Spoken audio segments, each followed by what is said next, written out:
I pulled these upper headlights off of the Panda because they didn't fit with the new front clip and they were broken. So I used a Plasta welder to fix those. We might do some more Plasta welder content stuff as we fix little plastics and whatnot. And then I just got these lowers off of Amazon for like 20 bucks. So what I'm gonna try to do is I'm gonna see if I can hook up this strip light and this DRL to the old fog light switch because that was in the bumper that's been removed.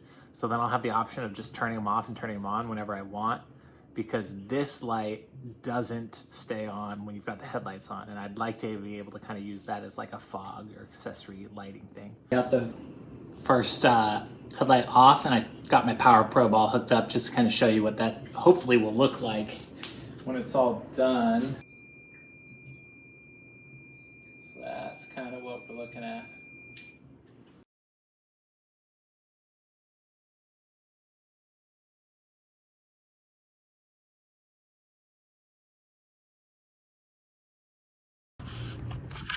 Okay, so we're running into just a little issue. I know that this is my old fog light from the passenger side. Driver's side, we've got options.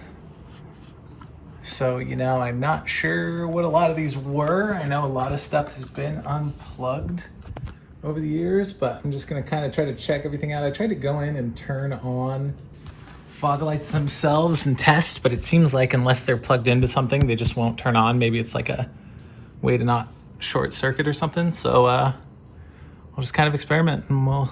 So, got these plugs on Amazon, you know, waterproof, very similar to, you know, your OEM plugins, kind of like these guys.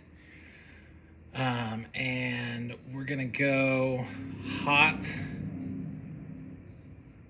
from the one fog light wire, kind of daisy chained to these two, and then the ground daisy to these two. And then from there, I should be able to go in the other side to the DRLs on this side, and then the LED bar on the other side. Okay, quick update. We didn't film a lot because naps had to be taken. We had to have a new assistant come join us. We got some of our stuff soldered in. We're not gonna look at the other side because it's really, really bad. Just waiting for that to cool down so we can heat shrink it.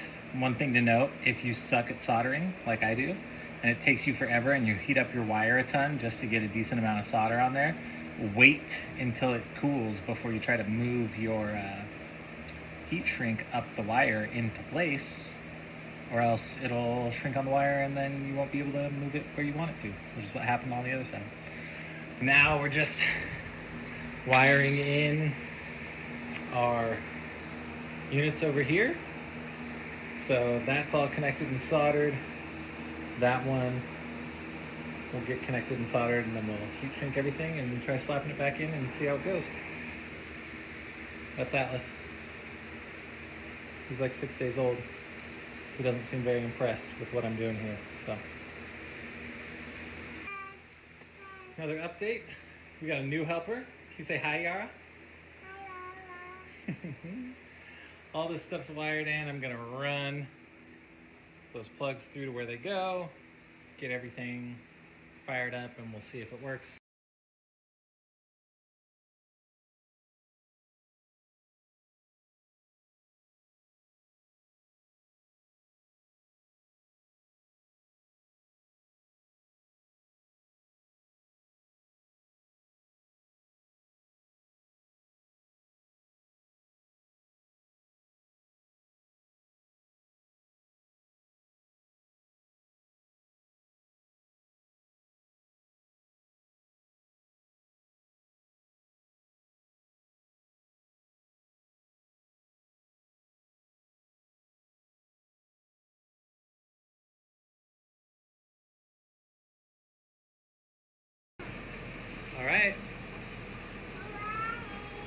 There we go. So now I can choose to run them like this, or just run with regular old headlights, which will replace all that with LEDs soon enough. You say thanks for watching? Thanks for watching.